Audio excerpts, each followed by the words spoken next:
Prophet dealt with the situation of an enemy from jinn and mankind. The shayateen from jinn and mankind. Right? And this battle against the shaytan is not something which is new. This battle started with the beginning of creation of mankind. And we know in the Quran that Allah subhanahu wa ta'ala, when describing the shaytan, doesn't use light terminology. Allah subhanahu wa ta'ala refers to the shaytan as our enemy. And I know when we think of the term enemy, we may think of someone who hates us, or someone who doesn't like us, or someone who intends bad for us or evil for us. Or we may even look at people who are oppressive towards Muslims or towards mankind. We may think of that person as our enemy. Allah subhanahu wa ta'ala reminds us that before any of those people who have ill will towards us, anyone in the world who wants to harm us and to bring us pain and all of that, there is an enemy on top of all of those enemies, and that is the shaytan. Inna shaytana lakum adu. Allah says that the shaytan is most certainly an enemy for you.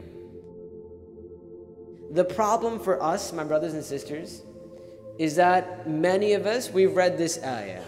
I believe it's in Surah Fatir. We've read this ayah before. We've heard that the shaytan is our enemy.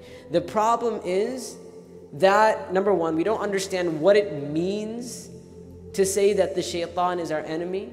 Number two, we are extremely complacent when it comes to the topic of the shaytan. Right? Many of us, we don't even consider how the shaytan even affects our life.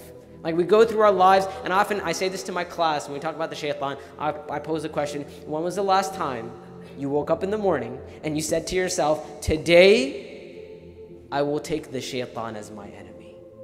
Allah subhanahu wa ta'ala many times in the Quran refers to the shaytan as the enemy of mankind. And this ayah, your enemy. And when Allah subhanahu wa ta'ala says you, He's not referring to people. The Quran is supposed to be a direct conversation with us. So when we hear aduwwun lakum, for you, we're supposed to ask ourselves a question and say, how is he an enemy for me? Many of us, we don't even know what that means. If I were to say to you right now, write down for me 10 ways in which the shaytan is your enemy, I don't know how long it would take for us to answer that question. Or if I were to say to you, write down 10 ways for me in which the shaytan directly influences your life, I think we'd have a hard time coming up with 10 ways. And have no doubt that the shaytan influences our life in many more than 10 ways. And this is why if you go through the Quran and the Sunnah, you see mention after mention after mention of the shaytan. The shaytan influences our life in many more ways than we even imagine. If we were to ask the shaytan, if we were to talk to the shaytan, we would understand that he has one goal.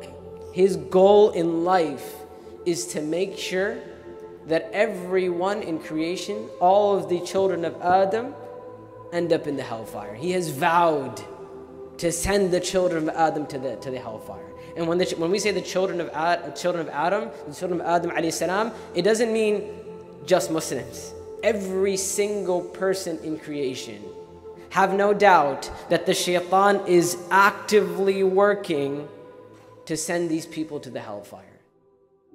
From the very beginning of creation, Allahu A'lam how long, thousands upon thousands upon thousands upon thousands of years, the shaytan has been working to mislead mankind. And he's been learning. And this is why the shaytan, he understands two very, very dangerous things about us. He understands our fears and he understands our desires. And when you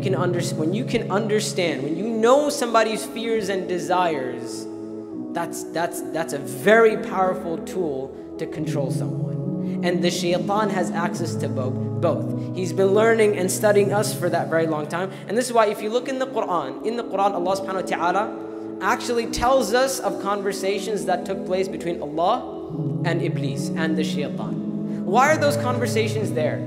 Sometimes we think they're just stories, right? We hear that the Iblis said this and that, and he refused to prostrate to Adam alayhi salam. We think that they're just stories. But the reason why Allah subhanahu wa ta'ala tells us about the speech of Shaytan is for us to understand how the Shaytan is our enemy, and it's for us to understand how we can protect ourselves. Because the Shaytan, in the beginning of creation, when Allah subhanahu wa ta'ala created Adam alayhi salam, at that point he vowed to mislead man.